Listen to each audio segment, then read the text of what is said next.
Hey guys, welcome back to DIY with Bunnings in Australia. Today we're going to be putting some pet mesh onto a fly screen door to prevent dogs from scratching on the fly screen door.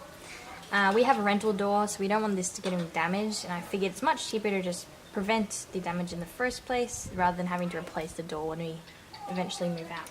So what I did is went to Bunnings and I got this aluminium fly screen sort of door cover. And it's quite good. It's bendy and quite strong. Better than the pet mesh stuff that I saw there. That was quite flimsy. What I've done, I've just measured it out so that it kind of fits roughly here.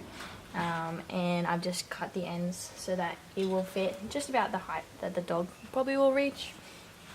And initially I was thinking of securing it actually with magnets, and so I went and got these magnets from Bunnings as well, and they're literally the worst things in the world. Never buy them. This is the magnet. It barely sticks to itself, let alone with anything else to it, so screw that. And then I was also thinking of just getting some needle and thread, and I tried sewing through the actual mesh of the door, and it was just a lot of effort, and the thread doesn't seem very strong at this stage. So what I finally decided on, the lady actually gave me this thin wire, which she wrapped around the mesh when she gave it to me, just for the sale. And I'm thinking, oh, this kind of works kind of well. I don't need a needle, and it threads pretty well. This was $11.15 for this whole roll, and I've got that extra piece. The magnets were $4, a waste of money. Might as well throw it in the drain. But I also have this free wire, go for free stuff, and what I'm doing now is I've just held it up kind of with my foot, and I've measured it so that there's a little bit overhang, so I might want to fold it over and just neaten up the edges because it can be quite sharp. And then coming closer here, I'll show you.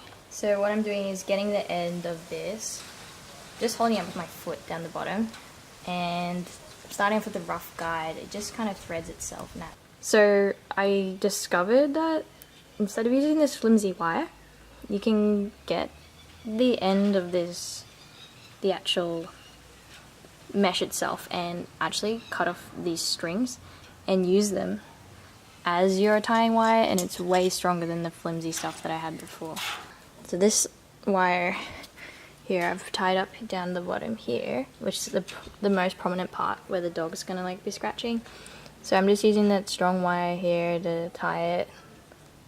I don't know if you can see that. It just goes around the solid parts here and then twists around on itself. So I changed my technique from threading on this side and twisting on this side, like I've done here, to just pushing it through, and then I'm going to actually go to the other side and finish off all these strands. So it's difficult to see, but I'm just pulling these through and then twisting them together. That was actually a lot quicker, and I'd recommend doing this at the start.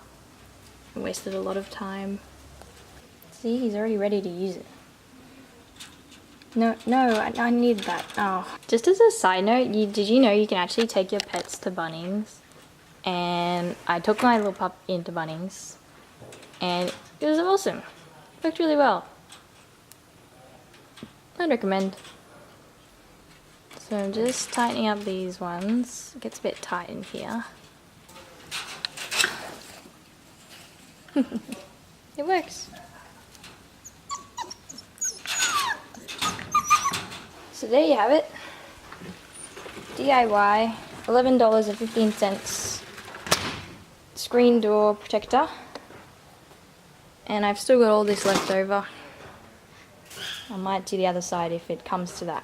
Can't even tell it's there.